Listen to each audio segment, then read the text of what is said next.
right, we're recording. So the audio is going into here and recording into the video, but it has a backup, so it records just audio on these. So if for some reason we have it. So also, so I can line up the audio later if I need to. I used to not tell people what that was about, and they would just kind of look at me. I'm like, oh, it's for the audio. It's Yeah. And they're like, you mean like in the movies when they go like that? I'm like, yeah, that's what that's for. Like, oh, I didn't know that. All right. Also, you can share any story that you want. No names, addresses, nothing like that. Usually first names are fine. Okay. And don't be afraid to swear. If you want to swear, you can swear. It is completely fine. I always tell people, this is an adult podcast, so don't worry about it. Because it always seems to come up. Like, can I swear? Is it okay? I'm like, yeah, dude. It's like, we're dispatchers. We come from dispatch. Yes, yeah, just swear. Right. All right, here we go. Hey, what's going on? This is Ricardo with the Code 7 Podcast Network, and this is Within the Trenches, True Stories from the 911 dispatchers who live them. And this episode is sponsored by InDigital as well as Rapid SOS. And you know, I was just thinking, I didn't even realize I have this big old thing over here. We're not sponsored by any of those or anything, okay? So just so everybody knows. But if you want to, that's cool too. But again, we are sponsored by InDigital and Rapid SOS. Big shout out to subscribers as always for everything. And we are currently recording live from within the saloon dining area building here at the Mayan Ranch in Bandera, Texas. And we're here for the 911 Leadership Training event that is put on by Joe Serio of the 360 Dispatcher, and I have my guest here today. My guest is Megan. She is a 911 professional out of Kansas. How are you doing? Good. I am very happy to be here with you, but also I got to ask right off the bat, how have you been enjoying this? It's great. It's been a great experience. What are some of the things that just, I don't know, I guess maybe just jumped out at you? Like, you see, even when you were pulling up, I know the first time I got here, it was at night, but even though it was at night when I first got here, the very first time, I thought this is going to be different. This is going to be completely different than any training I've ever been to. For sure. It's so much more relaxed than a normal training, and I feel just almost at home. Mm-hmm. It's very homey. There's animals everywhere you walk. Yes. People are all happy here. It's been very pleasant so far. That is awesome. That is excellent to hear. We, like Joe said earlier today, you know, all of you are the reason that we do this. Like, you guys are our why, and it's been a good week already. It's Wednesday, and it's already, we're going the last couple days. It's crazy, yeah. So how many years do you have in public safety? Almost 8. 8 years. Yep. So we can go back in time just a little bit. How did you get into public safety to begin with? My family's in public safety. My dad's been a firefighter since I was probably, 8 or 9 years old. Mm-hmm. And my uncle was in corrections. My grandpa was a firefighter in the Navy. Like, it's just kind of been in my family. My sister was a fire dispatcher. Mm-hmm. So it's just kind of called to me. Service from all over the place. That is awesome. Are there some things that you remember growing up as a kid, whether it be, you know, seeing them take off on a hot call or for a hot call, or, you know, hearing radio traffic? Like, was there any of that, or it was just like, my family is in public safety? My dad was a volunteer firefighter to start out, so I remember him running out of the house, and I always remember thinking, my dad's a hero. Yeah. Like, I just, you know, you see him run out when they get that call, and I was like, my dad's a hero, no matter what he's going to. Like, that, it made me proud of him and who he was, and I wanted to be like him. That is awesome. I love that. That is very cool. So you grew up with it. You remember this. So then, were you approached by any of your family members? Like, hey, maybe you should try this? Or was it just kind of in your head already? Yeah, my sister, when she was in fire dispatch, I was loss prevention. Mm-hmm. I hated my job. No offense to loss prevention out there. I mean, I did it for like 6 or 7 years. It was just becoming a lot. Criminals were getting worse and scarier, and I had a gun pulled on me, and I was like, you know, I don't want to be a cop anymore, because I thought I wanted to be a cop. Yeah. And my sister's like, why don't you come dispatch? She's like, it's a good job. And I was like, you know, you're right. And that day, the day the gun was pulled on me, I applied. Oh, geez. Yep. It was, all right. It made an impact. It sure did. Especially if it happened, you know, that one day. So then how long did it take for you to hear back then? The whole process was almost 6 months. So, I mean, I stayed in loss prevention for those 6 months and went through the whole step after step, the polygraph and the background test and the panel interviews. And it was a lot. And I almost regretted it. And then I was like, no, this will be fine.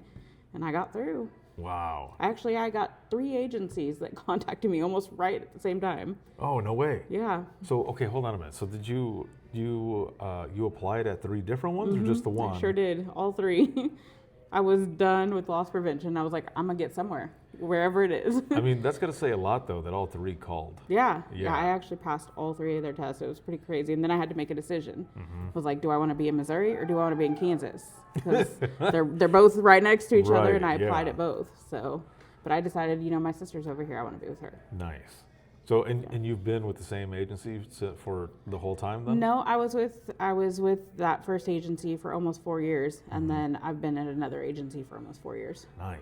So that first one, did you get to do a sit-along or anything? Yeah, they pull you in for a sit-along. You get to sit with the phones person, and they kind of take you around the room and explain everything. So you get to hear a little bit. Now, did right anything happen, though? No. No. Damn it. My sit-along was seriously quiet. They were like, oh, you're calm. We like you. And you just said the Q word, so I said something that is word. going to happen around here. I'm not at work, so I can say it. This is true. Yes. Yeah. I was the calm back then, and then it changed. That is, I love that you end up choosing to be where family is. And all, and you spend that time, and you actually got to do a sit-along, and even though there wasn't anything going on, you still stuck with it. Right. So that is a good thing as well, because sometimes people, just from my experience, people will go in, there's like, there's nothing really going on, and we'd always say, no, this is not what it's really like. Like when it hits the fan, it really hits the fan. They called me the white cloud. Oh. They were like, oh, she's a white cloud. Okay, so this is the first time probably ever, I think. This is probably going to be episode 600 something, but it might be the first time that I've heard someone say that they were the white cloud. But I lost it very quickly. Just that day. Okay, this tracks. That day? Just that day. No. My first day in was chaos. Oh, man. Okay, before we get to the chaos, so you got to do the sit-along. There was nothing that was happening, nothing going on or anything like that, but you end up going back, obviously, for more. How was the training in the beginning? Like, was there? But also, when you walk in, for those who are watching and listening, what is it that you see? You walk in. Are there multiple people working at the same time? Are there like 20 monitors? Not 20 monitors, but a lot of monitors, keyboards. Like, what is it that you're seeing? And also, did you feel nervous or overwhelmed at all? When I did my sit-along, not really. Once I started, yes. I mean, there were, there's 100 monitors, and, there's constant noise. And that was something that was hard to get used to, is there's always chatter, and there's always radio noise and phone noise. So the constant noise was a lot. But you adjust to it, and then you don't hear it anymore. And it's, it's just background at that point. But yeah, it was hard at first. And my very first call I answered was one of their regulars.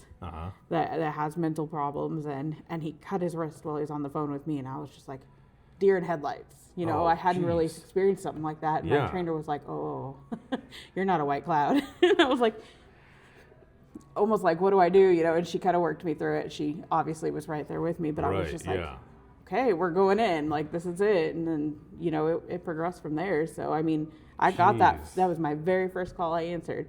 And then I answered another one, and it was a mental facility where somebody had gotten a hold of the phone and told me he was standing in a ring of fire. And I was like, oh, what?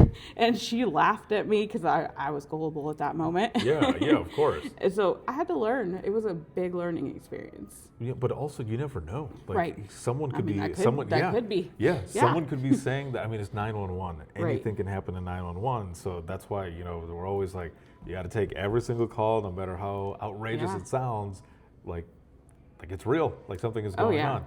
Like, can you imagine if the person would have been standing in the middle of a ring of fire? And it was a landline, so she giggled because she had seen the landline and knew where it was. They knew I didn't know that, and I was just like, what? And she's like, send him over to the fire department. And then she got a good laugh afterwards. See, it's, and it's interesting with a lot of times when people call in and you know who they are, kind of the time that they call in and stuff, and you're like, yeah, Oh, yeah.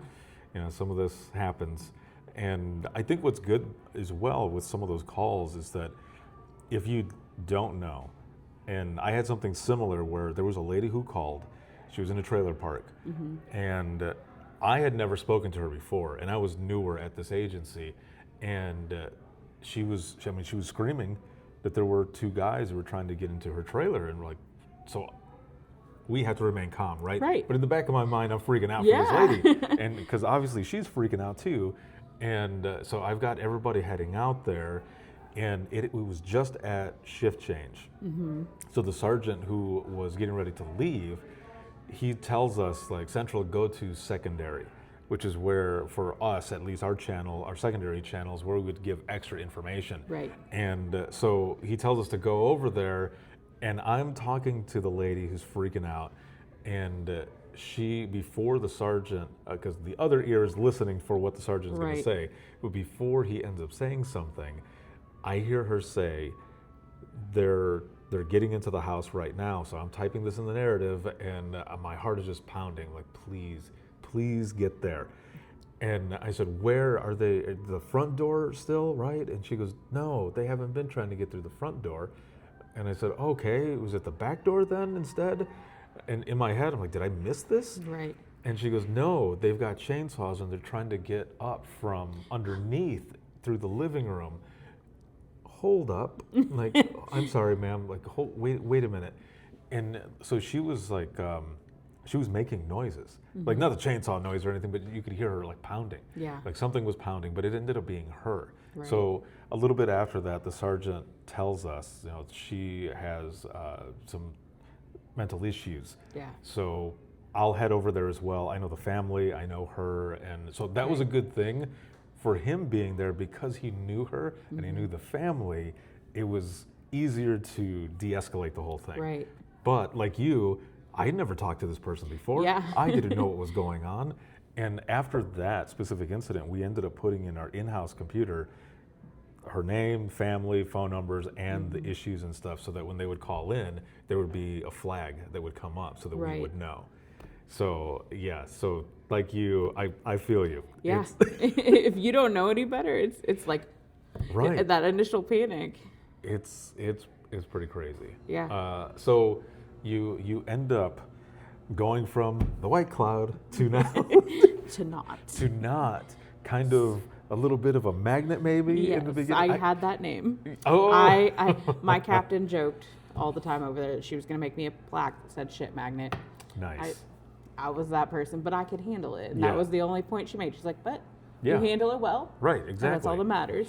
See, I Yep. dig that. Yeah, there's always one, maybe two of those magnets that are Yep. there, or the dark cloud, you know, Yep. whichever. So you start out that way. Now, just to kind of paint the picture as well, this center, this first center, are you doing police, fire, and EMS, like all disciplines, or was it just fire? Was it Just police. So just we police? answered Okay. everything and then transferred over. Fire and EMS was in the same building as us, but we didn't handle their calls. So we would Ah, okay. start the call and then transfer them right over. See, and that's an interesting thing for me specifically, and maybe those who are watching and listening, those that are kind of in my boat, where we did all three disciplines. So we would have it all. But to just do police and then pitch it over to whoever, Yes. and then it's like, it's done. Right. It's, there's some stuff that you miss out on, Yes. especially medicals.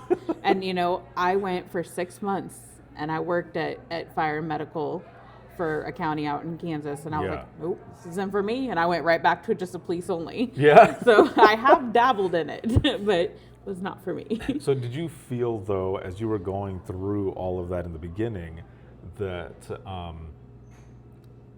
you were dialed in, kind of like around the 2, maybe 3-year mark? Oh yeah. Because I feel like, you know, I feel like it takes 2 years to at least. yeah, you can become you a can dispatcher. learn a bunch of stuff. You can go to trainings and everything, but there's still those nervousness. Not that Yeah.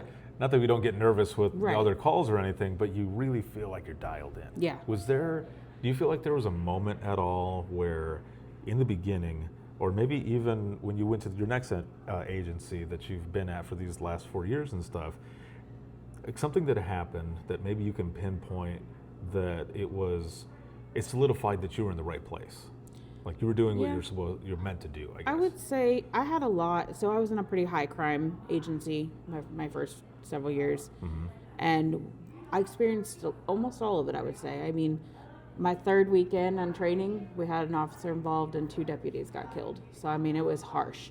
And I remember the manager walking up to me and she's like, "I can't remember your name very well, but please don't leave." And that was it. Wow. And I was like, okay, you know, like, and it wasn't, to her, I was just a trainee at the time. They had a lot of turnover, and it was kind of how it was there. And like, then my trainer was like, "We need to talk," and took me aside, and we really talked about it. So like, just at that 3-week point, we hit hard and they had a double loss, 2 of their deputies. I mean, it was rough. And you said this I was didn't 2 weeks understand in? it. 3 weeks. Oh, Yeah, I 3 was on my weeks in. 3rd week of training. Jeez. And I didn't understand a lot at that point, but I Yeah. understood that it was not a good situation, and it hit hard in the dispatch center. And so like, I learned a lot about everybody through that situation, and I watched, it was like a beehive. That's the only way I can describe it. It was kind of interesting for me. So I was sitting with the lead that day because my trainer, ironically, was in officer down training. Oh. And so she sat me with the lead while she was in training. And so I got to watch the whole room just buzz. And my lead was like, "I don't know where you're at in training, but if you can answer phones and help us and even put them on hold, go right ahead." So I was answering phones, and if I could help them, I did. If not, I put them on hold. And I didn't know what I was doing. Right. I was 3 weeks in, you know? Yeah, yeah. But it was enough that I could help. But I just kind of watched the room and observed, and I mean, it buzzed like a beehive, and everybody worked together, and like seeing that teamwork, and I was like, I want to be part of this. Hell Like yes. 3 weeks in, I was like, this is what I want. I want to be a part of this. I want to help people, and I want to be a team. Wow. It was intense. And that was 3 weeks in, and I mean, it only grew from there. Yeah. Yeah, there's those moments where, I'll put it this way. So I've been out of dispatch for I think 12 years now, and but I still keep in touch with some of the dispatchers that I used to work with, and every so often I will send them a message and I'll say, "Hey, you know, I really cherished every moment that we had. Like, we went through some shit that no one else will ever understand." Right. And I feel like in that same sense, it's like that with you as well, with all those people, that feeling, like you said, the beehive and everything, but everyone working like a well-oiled machine. No one else will ever understand those moments except for all of you. Yeah, we've got similar stories, right? But Yeah. you guys, you go through different things. Yeah.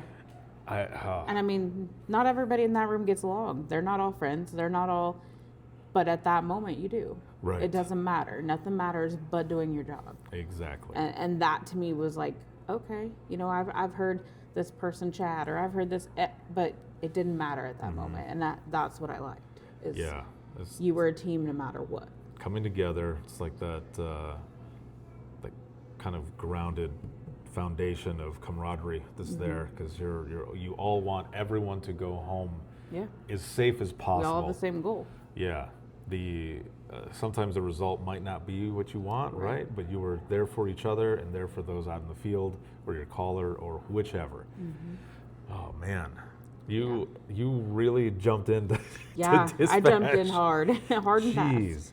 Yeah, I mean, there was pursuits right off in my training. I had multiple pursuits, and I was at the end of my training, and my trainer was like, "You know, I want to release you so bad, but I want one more pursuit." And I was like, "Let's do it today." Just and Way she to goes- manifest it. She goes, "Okay," and we went and sat back down from our meeting, and I hit a pursuit.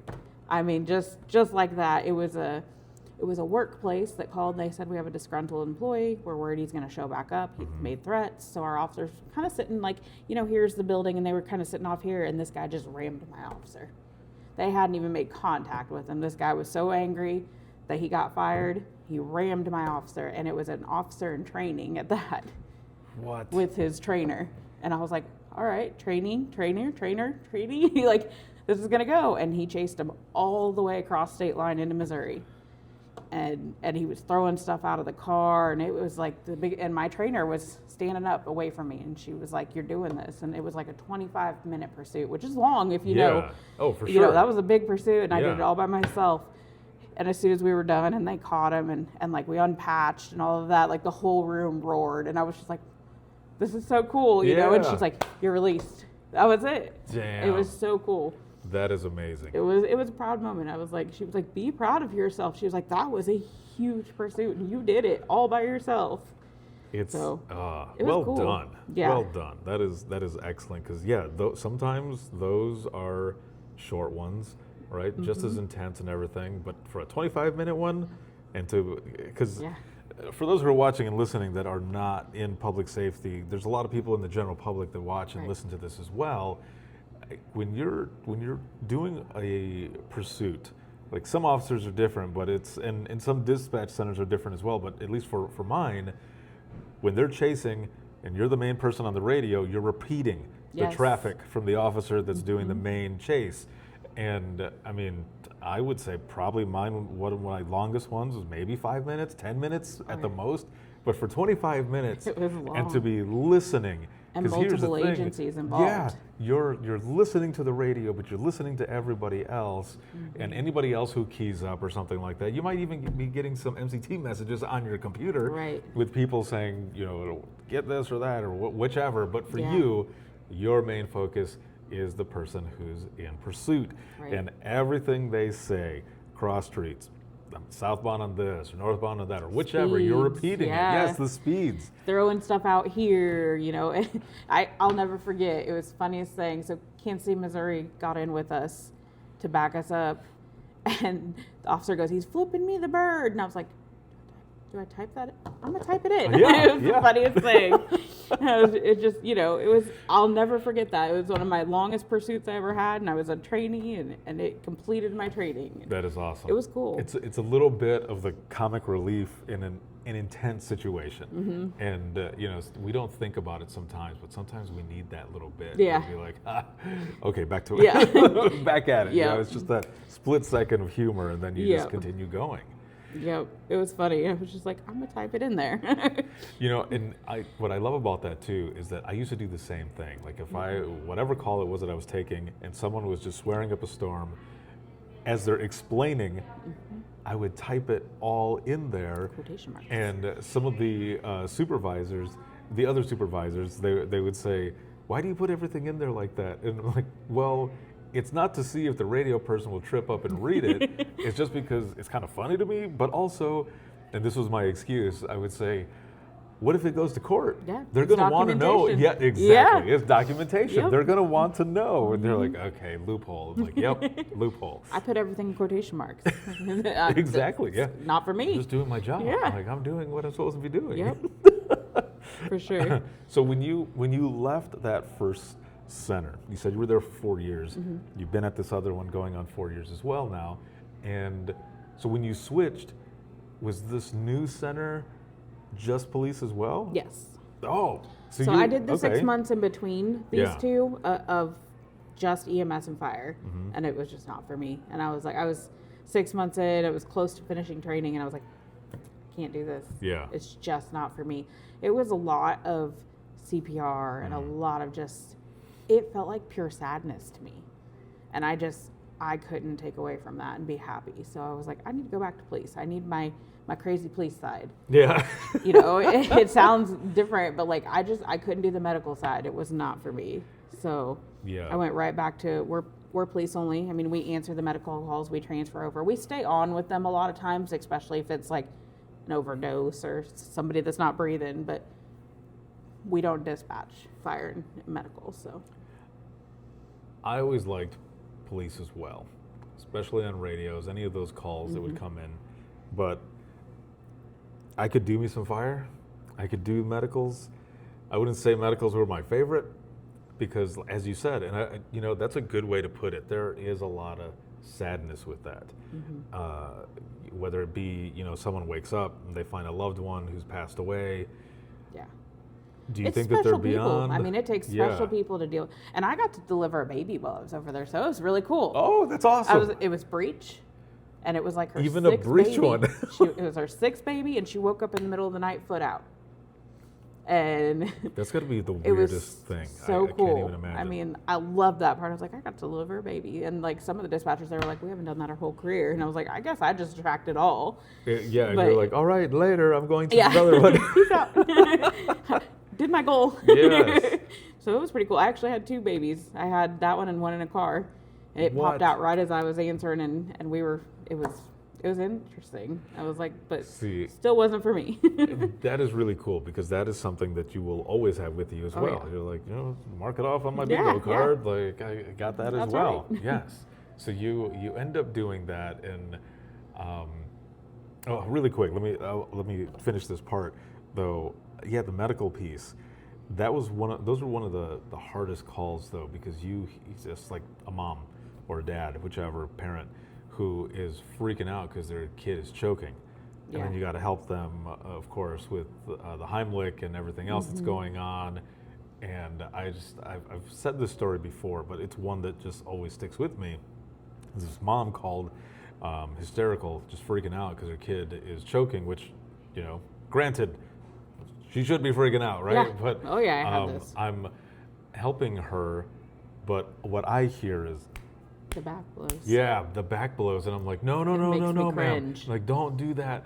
And she goes, do you want me to let him just fucking choke? And I'm like, no, I'm going to help you. No, we did get it dislodged, and she said thank you afterwards, and she's like, Yeah. I'm sorry, thank you. And I was like, you don't have to be sorry. Like, I might have done the same thing, I Right. might have been freaking out Well, as well. and TV saying conditions whatever. everybody to do the wrong thing. You see what you see on TV. Yeah. Yeah, exactly. It- So you're at the new agency, and things are going along. Are you still are you a cloud there as well at the new agency? Not or as no? bad. No, It's leveled out. It's occasionally, when I was on day shift, I was a little bit of a cloud, and Uh-huh. I'm on mids right now, and it's not been bad. So I was going to say, which is your favorite then? I worked all 4 years mids at my first agency, and I loved it. I thrived on that busy chaos, crazy. It was a high crime agency. We Yeah. had a lot of busy. Wow. And then I came to this agency and started on days, and I was like, oh, this isn't bad. Oh, I kind of like this. And now I'm back on mids, and I'm like, oh, I don't miss those report calls during the day. So it kind of depends, Yeah. It depends on what time of year, It for has its sure. moments. In the wintertime, a lot of cars get stolen, so being on days in the wintertime kind of stinks. Mhm. Whereas, like, being on mids in wintertime, it just, nothing happens, really. So it's Yeah. like, it depends. I'm on mids the rest of the year. I go back to days in January, so I Yep. kind of fluctuate. We You- have to fluctuate. You can do up to 3 on the same and then 1 off. So they make you bid Oh, 1 off okay. so that you get that experience and understand both shifts, which is nice. I hated it at first. I was like, I just want to be on mids. and now I'm like, I have experience that I never had at my other agency working days here. So it's a good thing. Are you 8 or 12s? We do 2 8s, 2 12s. Oh. Or we do 4 10s. We have both. Interesting. Yep. So then, So we have 3 days off, no matter what. your mids, would that be like a 2 to 10 or like a 1 to 1? So we have a couple of variable shifts. So right now, like I'm 6 to 6, 6 p.m. to 6 a.m. on my 12s. And then I am 10 p.m. until 6 a.m. on my 8s. But there's also one that comes in at 6 p.m. and works till 2 a.m. So they fluctuate to make everybody kind of work. Oh, interesting. And we bid out by seniority, and we bid out for a whole year. Dang. Okay, so the nights going in, like I used to dig some of the 1P to 1A shifts that we would do at my old center, but then it's like, I'm missing too much time, like with my kids and stuff. So I tried to switch it up, and then when I got promoted, I was working 4:30 to 4:30 which has its pros and cons. But in the morning, especially because whenever it would snow, and the fact that our dispatch center was in the middle of nowhere, Yeah. the road commission isn't going out that early, and there's snow everywhere. So I'm like, do I risk it? Do I risk going and getting stuck, or do I risk staying here for a few hours and then someone calling in and me getting forced over? Right. So it was always, I'm gonna risk the ditch. Well, they would send officers to our house to pick us up at my first agency. For you real? weren't missing work. If you lived within certain boundaries, which you had to there, Yeah. they would send them out to pick you up. Holy moly. Yep, you weren't missing work for the snow. Jeez. So, okay, so when my old center, before they split from the sheriff's department, they were located basically in an attic space. The way they put it, attic space closet on the top level of the jail. Wow. And it was super old from what they told me. But when there was like blizzard weather, the dispatchers who lived in town close enough, the deputies would get on snowmobiles and go and pick them up. Yeah, it makes sense. It's Yeah. freaking crazy, That's man. crazy. Yeah, luckily I lived 45 minutes away, so they weren't going to go and pick me up Right. like that. But they would tell me, you need to at least get to this specific spot, and we'll have someone go and get you. And one of those days I said, no, I think I'll be able to make it. But it was a whiteout. Oof. And I'm driving on this main like state highway going towards the dispatch center, and to the right is a snowplow on its side with the driver standing on top on his phone. And I just remember saying, Lord, if that person can't make it, how am I going to make it? And I had like bald tires at the time too, in this little car that I was driving, but I made it. It's Dispatch has wild what gotta we can make do. it. You know I what? We do what we gotta do. Oh, I drove man. in ice this past year. This year we had ice at the beginning of the year, and I mean it laid on thick real fast. And I drove home in the ice, and it was a 20-minute drive usually, and it took me an hour and 20 minutes to get home. And my hands hurt from gripping you're the white steering knuckling wheel. it? Oh man, got home and I couldn't straighten my hands. My now husband, he was like, "Go sit down, just Yeah. go breathe." Relax. Because he was like, "You're ghost white." He's like, "I can tell you stressed your whole Right, drive he's home." like, you are clear right now. Like, Yeah, he's like, just go in the other room. oh, geez. Yeah, I've done it. Yeah, a lot of good times. But you know, there's always the other side of dispatch as well. You know, that I would say that dispatch sometimes has a good balance, but it doesn't. There are way more harder, chaotic calls, right, than anything else. Yeah, But I always say it's good for us to hold on to our wins as well. right. Because when shit is hitting the fan and you're like, am I in the right place? You can reflect on some of those wins to get through it. So as we were talking in the beginning and even before we started recording and stuff, actually a couple days ago, you know, we were talking about this. As long as you still feel comfortable, a call that sticks with you. Yeah. So it was my first agency. I was 2.5 years in or so I was comfortable. I mean, I knew my job. We were actually under remodel and not in our building. So we were at another agency. I had just sat down for my shift. I was phones that night. We were short-staffed. It was, you know, typical dispatch. And I answered the phone, and it was this girl crying. And she was crying for help, and I couldn't understand her at first. And I was like, I need to know where you are. And it was shift change. So officers were on shift change. We were all sitting down settling, and I could see that she was at an apartment complex according to where she was pinging. And I was like, ugh, I need to know where you are. And I was like, what's happening? And she couldn't tell me at first. She said there was somebody inside of her apartment. And I was like, okay, so I know at this point we've at least got either a domestic situation or a burglary or something. And I kept telling her I needed and I could hear noises that just didn't sound right. And I was like, what is happening? And she said, he's on me. And at that point I was like, on you? Is he attacking you? And she's like, he's raping me. And it took a minute because like you don't take rapes in progress. And I know you probably like you take after. Right, yeah. You take after when it happens. And to like put in my head like, so he's actively raping you. And so I fought right then and there. I need your apartment. I'll get your address. I need your apartment. And I got her to think clear enough to give me her apartment number. And I repeated it back, I feel like 100 times. Probably not, but several times to make sure I had the right apartment. Because that was all I cared about is like, I'll get them there and then we'll find her. And it was shift change. So I looked at my partner who was dispatching. I was like, they need to go. You need to tell them, forget shift change. Get them there. They need to go. And We went through everything I could possibly think of. I went through every self-defense, anything kind of tactic I could while I was on the phone with her as she begged me to help her and cried. And I could hear, it's going to sound harsh, I could hear him grunting and physically on top of her the whole time, and her cries. And I was like, poke him in the eye. I was like, I want you to take your thumb and I want you to shove it in his eye. Don't worry about what you feel. Just shove it in his eye as deep as you can.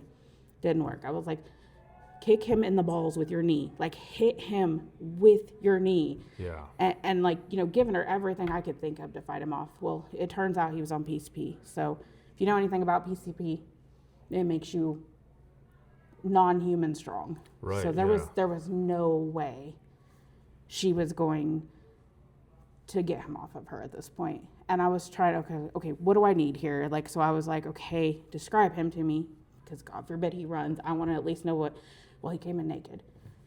Okay. And she was like, and she was like, she, you know, was struggling. And I was like, okay, listen, I need you to listen to my voice.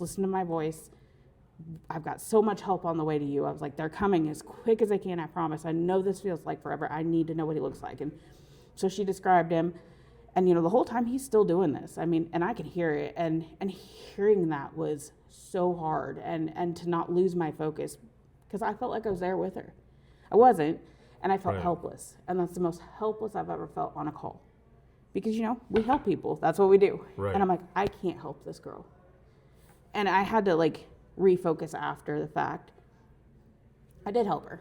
And what she didn't tell me is he had a gun. He came in her house with a gun. And I don't know if she knew, because it was on the floor next to her bed. And, you know, I kept trying to help her fight. And at this point, I felt like everybody in this dispatch center was staring at me, because I was loud. And I was thinking, like, if I can scare him off. Yeah. And I was like, put me on speakerphone. Am I on speaker? Put me. And I yelled at him, get off her. I have the police on the way. They're coming to get you. Like, I tried everything I could think of. Didn't faze him. And so when my officers got on scene, I told my dispatcher, you know, let me know when they're there. And she was like, they're there. And I was like, I need you to scream. I need you to scream as loud as you can, because they're going to kick your door in. But I need to make sure they're where you are. And she screamed, and I heard the crash. And my officers just crashed in hard. And I heard one of my officers say, get the fuck off her. And I mean, I had goosebumps, because I was like, she's safe. She's safe. I know she's safe. And then I heard my officers tumble with him, and they fought him hard.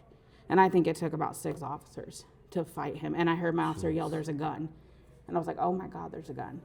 That just like clicked in my head as like, oh my God, I sent my officers in somewhere where there's a gun and I didn't even know. So that was like huge on me. Right. Because you want them to be safe. You want them to know these things. But, and I don't even know if I think I asked her, you know, the typical, does he have any weapons? But she may not have even seen the gun. And I don't know that she knew. And so they fought, and she was like, don't hang up. And I was like, I'm right here with you. You got to think, I mean, she's being raped by a man, and a bunch of men just beat her door down. That's terrifying. And I can't imagine the mindset she was in. And it was hard. And holding myself together, I had tears streaming down my face, but my voice was solid. Yeah. And I kept myself like for her. I was like, you have to be here for her. And I listened to him fight, and then I listened to my sergeant, and I knew that voice. And he was like, it's okay. I'm not going to hurt you. I'm not going to hurt you. Cover yourself up. It's okay. Just stay right where you are. And I was like, listen, I promise you he's here to help. I'm going to let you go so he can help you. I was like, they're going to get this man out of your house, and then they're going to help you. I need you to not go to the bathroom. I need you to just stay right where you are, and they're going to help you. And I let her go. And as soon as I did, I was like, headset off, and just sobbed. Wow. And I mean, I let it all. I mean, I couldn't even control myself. It was so many emotions of like, what just happened? Because you don't train for that. There's no rape in progress training. It's never even something you really think you're going to come across. Or like, you know, if you do, it's a witness. Oh my God, I see this guy raping this girl, not somebody that it's happening to. And my lead was like, you did everything. She's like, you pulled everything from inside of you, and she's like, I want you to know you did everything you could. And I didn't feel like it at the time. I was like, I felt so helpless. Like, I was like, I didn't help her enough. And she was like, you did. She's like, you got her help. She's alive. And I I walked outside of the building because I was like, I need air. I was like, I can't answer the phone right now. I know I'm not competent to answer the phone for this next call. And I went outside and I cried. And a girl from another agency, she was fire EMS, came out and hugged me, and I lost it. And she's still my friend to this day. I'll never forget that hug. She made it out there before anybody from my own agency. And that hug was everything I needed in that moment. And it was like, I wish somebody could hug that girl. It was hard. And then I cooled down eventually, and she hugged me again, and she's like, I'm here. She's like, I know I don't work with you. I know you don't know me. She's like, my name is Carrie, and I'm here if you need me. And I'll tell you what, that girl's been in my life every day since. I went over and I worked over there for 6 months, and I gave the biggest hug when I showed up. I was like, I'll never forget you. I was like, you hugged me when I needed it. And she knows to this day, I could walk up to that girl and get a hug any day. Like, she was my life-saving moment right there, because I was spiraling. And I didn't know how to handle it because I had never done something like that before. And it was hard. And, like, we don't get closure. So I didn't know what happened after that point. I walked away. I knew they got him. And I knew she obviously was going to go through a lot with detectives and stuff. But we don't get that closure.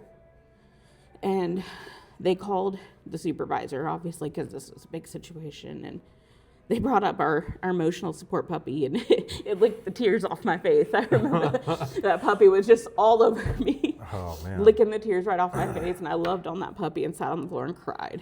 And the detective was like, I want you to know they whooped his ass. She's like, they whooped his ass, and you saved her. And she's like, he was going to kill her. He had a gun. She's like, if you hadn't done that, she'd be dead. She's like, you fought and you got us there, and she's alive. And that was a lot. It wasn't closure, but it was what I needed to hear at the moment. And it helped me through a lot. And it's hard as dispatchers. We're hard on ourselves, and we're like, it's just my job. It's just, we're the worst at that. I'm just doing my job. Right. Like, Yeah. And I've always been that mindset, but I had to, like, on this one, let myself go, no, you saved her life. If it weren't for you, she wouldn't be here. And God knows what else he would have done. He was on PCP. He had a gun. He could have went on a rampage that night. Could have broke into every apartment at that complex. And so I was like, I'm going to let myself have this one. You saved her life. And that helped get me through. And it was hard. I mean, high crime agency, you're going to go right into another hard call. And it was the beginning of my night. And they did.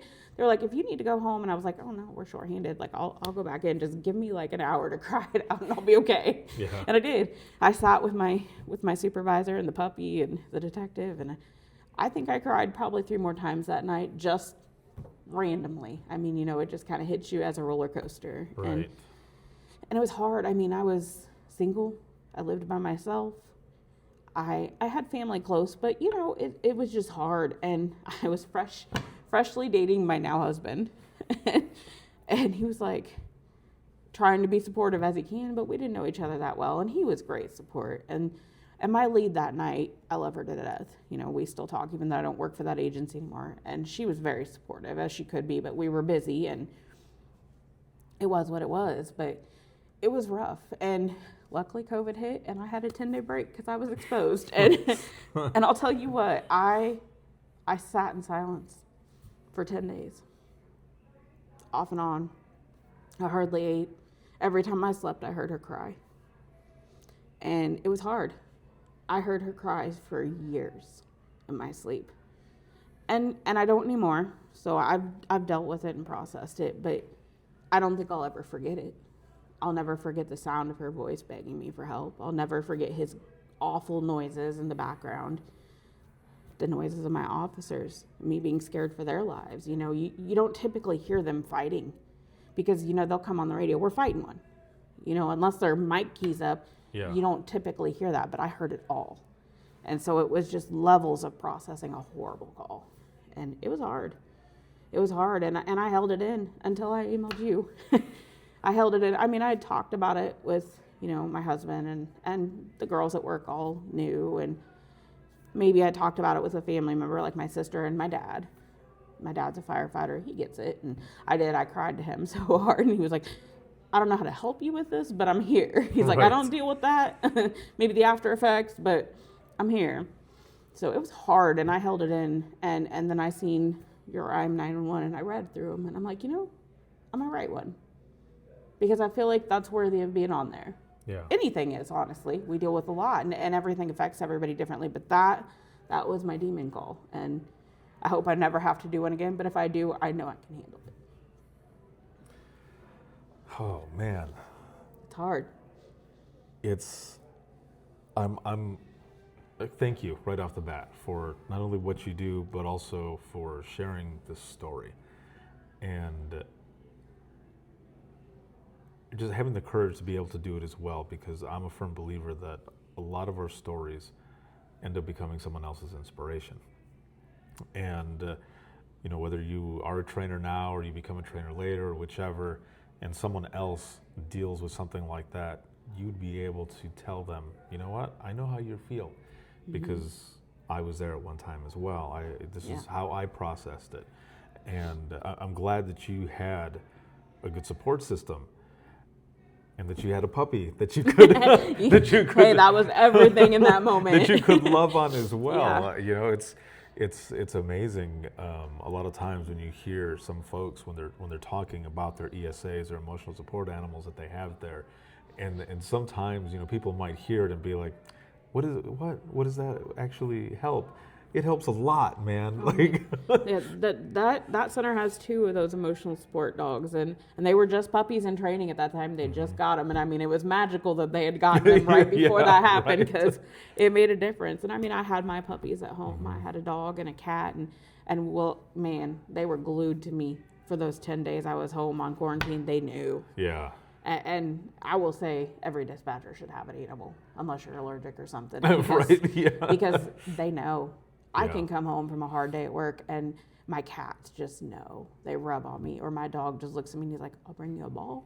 Right. He's dumb, but if you get something he's out gonna of bring it, me I'll a get ball. something out of it. Yeah. And so those moments were truly helpful. And that little dispatch puppy didn't know what he was doing other than licking salt water off my face. But Right. by God, it got me through that moment.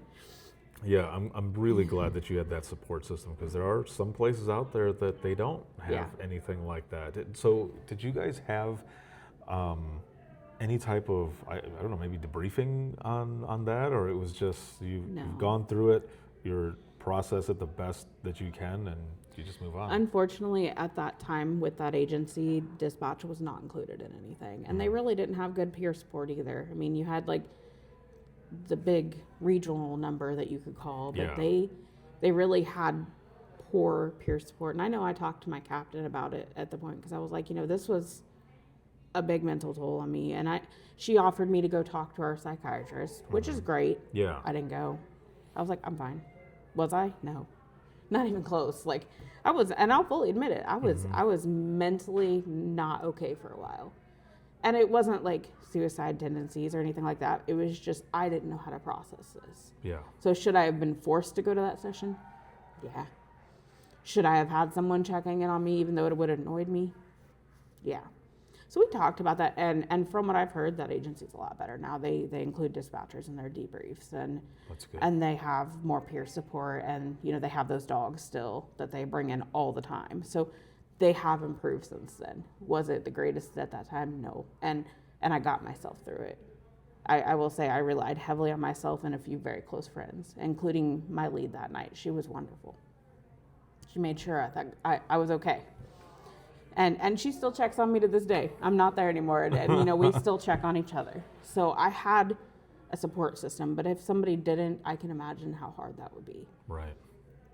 It would have been hard. Now, my current agency is amazing. We have peer support in-house, peer support they bring in out of house. We have debriefs that are mandatory during any big event. We have non-mandatory ones you can elect to choose, and they send you to the psychologist. Go make sure you're fit. Go make sure you're okay. and it's confidential. I love that. But yeah. yeah, the current agency I'm with is very, very, very big on mental health, and it's wonderful. And they bring them in if there's something. So we had an officer involved shooting, I think almost 2 years ago now, and by God, I mean, by the time the scene was still clearing up and I was zoned in, like, there's peer support standing here, there's a peer support standing here, and I'm like, oh hi, Right. you know, It's like the Men in Black, they're showing up everywhere. yeah. And they're like, are you okay? And I was like, I mean, I haven't even processed this, but yeah, I'm good. I did this like all for 4 years. Like, it's nothing to me right now. And they're like, well, I'm here if you need to talk. And they come in an hour later and they're like, how are you now? Like, those agencies were really great with that. So I'm lucky that I have that support. And you know, anything can bring something back, you know. And it's funny because I hadn't worked anything crazy at this agency. It's slower. It's not as high crime. And the officer involved kind of brought back those 3 deputies that died, or the 2 deputies that died. Mm-hmm. And I was like, oh, I never processed that. I was so new and I never really processed that. And I was like, I'm okay. But it did kind of bring it back for a minute. So then when I went and did my mandatory talk with the psychologist, she does both of those agencies, coincidence. And she's like, weren't you supposed to come talk to me about a rape call? And I was like, oh, we're not talking about that. And she goes, yeah, let's talk about it right now. She's like, you were there when the deputies got killed. You were there for this. You were there for that. What is this unpacking? And I talked to her for an hour at least. And I cried to her about that call. And I was like, I handled it really well. Like, and she's like, no, I think you're doing fine. She's like, but you should have came and seen me. I'm like, you're right. I should have. I wish I would have. Yeah. I wouldn't have held on to it for so long. But it's a lot. And not everybody's meant for it. And nobody should feel bad if they're not. This takes a different person. Right, yeah. I like to say we're all a little fucked up in the head because it takes somebody special to be able to listen to what we do and still function as much as we do. Exactly. So, I mean, it's not for everybody, but the people who do it, I think, are amazing. Every single one of them.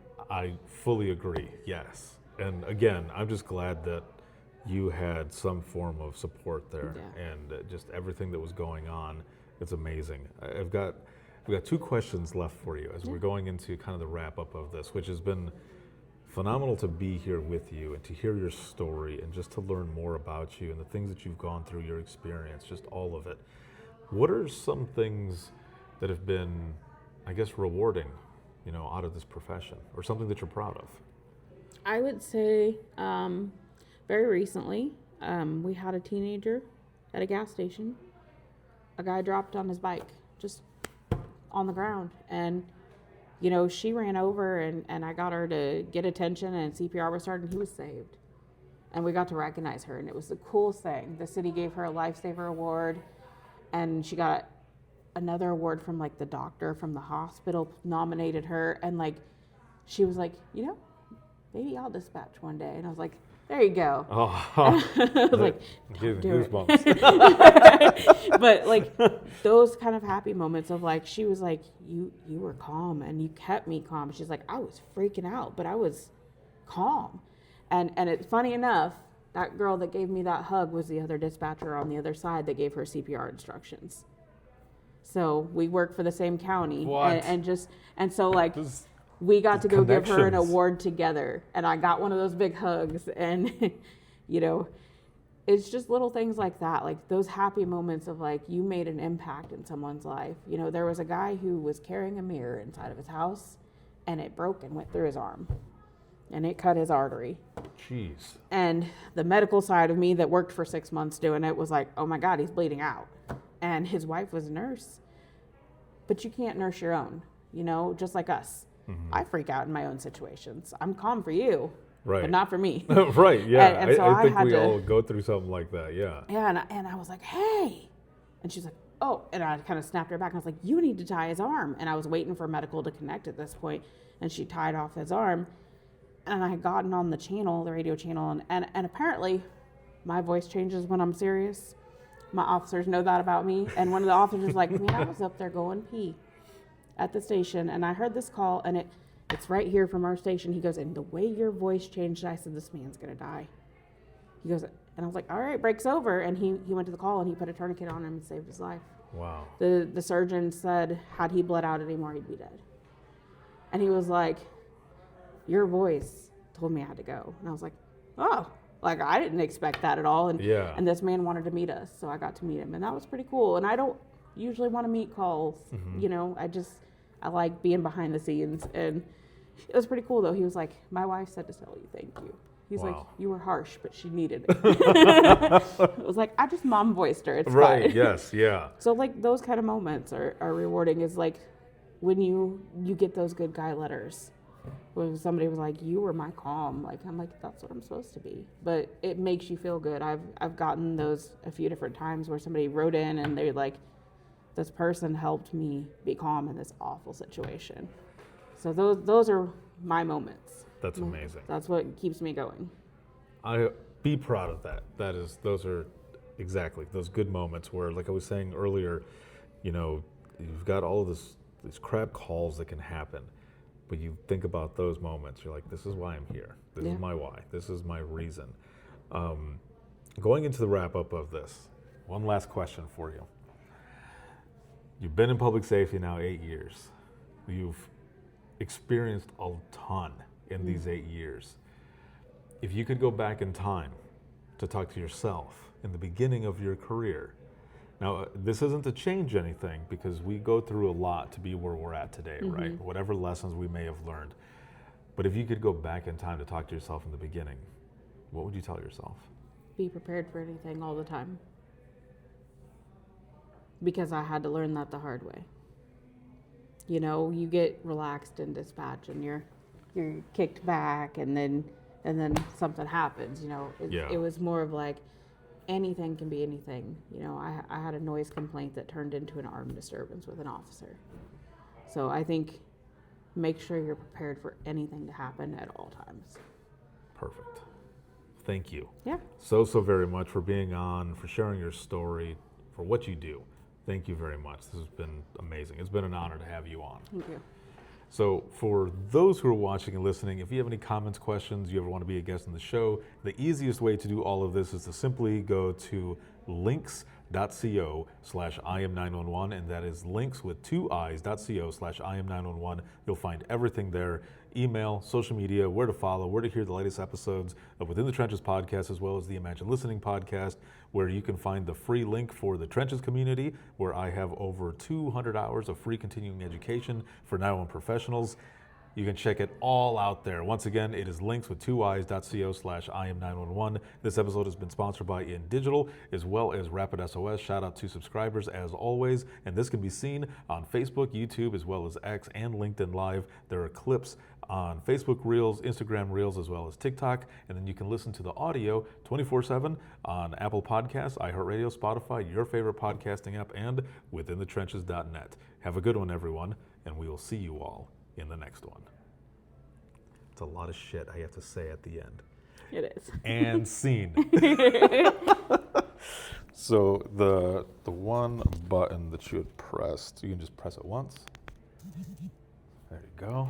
And then let me hit this over here.